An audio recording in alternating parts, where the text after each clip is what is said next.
The mustard seeds and the truth of suffering.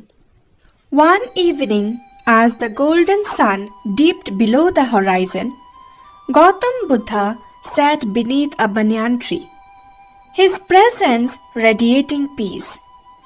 People from nearby villages had gathered to hear his words of wisdom.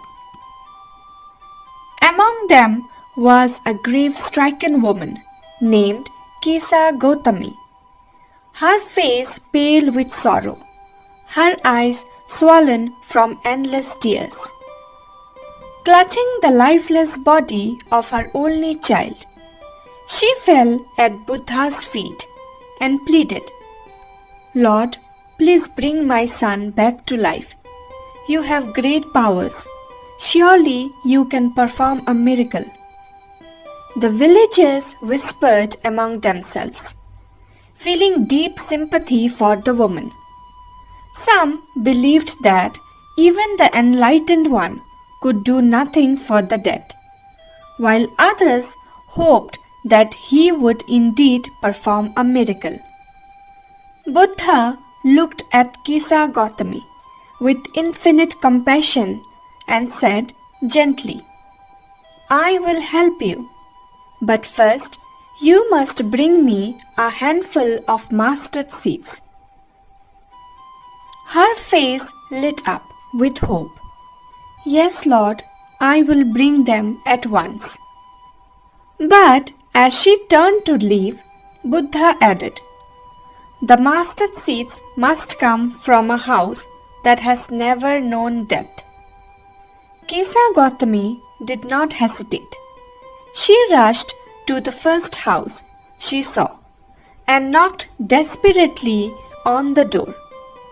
A kind woman answered, "Please, can you spare a handful of mustard seeds?" she asked. "Of course," the woman replied, reaching for the seeds. But Kisa Gotami quickly added, "Wait, tell me first, has anyone in this house ever died?" The woman's smile faded.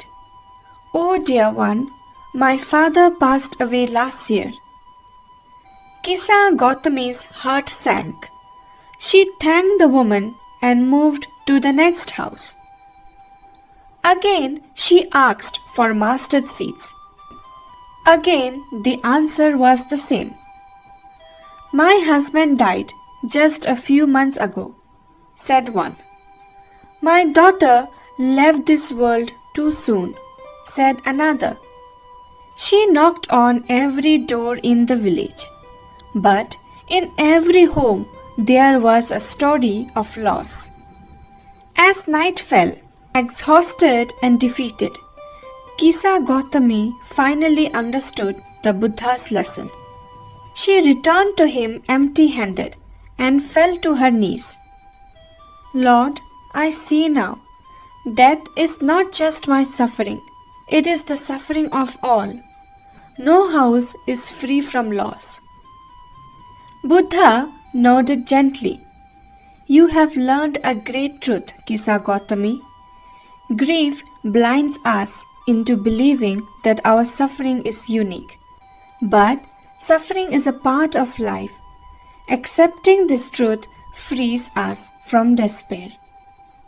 With these words, Kisa Gotami's heart began to heal. She did not forget her son, but she no longer clung to her sorrow. Instead, she embraced the path of wisdom and compassion. And in time, she became one of Buddha's devoted disciples, spreading his teachings of peace and acceptance. Moral of the story is, suffering and loss are universal. Instead of clinging to pain, we must learn to accept life's impermanence and find inner peace through wisdom and compassion.